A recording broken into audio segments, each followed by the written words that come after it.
हात जोडून विनंती की अशा निराधार व्यक्तींसाठी आपण पुढे यावं. ससून हॉस्पिटल झालं, YCM हॉस्पिटल झालं, जे काही सरकारी दवाखान्यात मंडळी सर्वांसाठी मोफत उपचार तिथे केले जातात हे आपल्या सर्वांना माहिती आहे.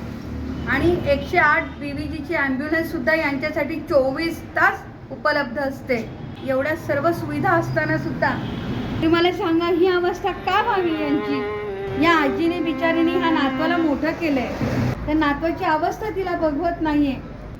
पहा त्या आजीची अवस्था काय आहे. या त्यांच्या नातवाचे आई वडील जाऊन 5 वर्ष झाली आहेत आणि या आजीने त्याच्या आई वडिलांचा रोल निभवलाय.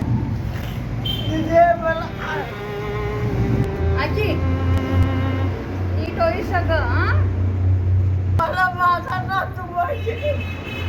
मिळेल आजी, मिळेल.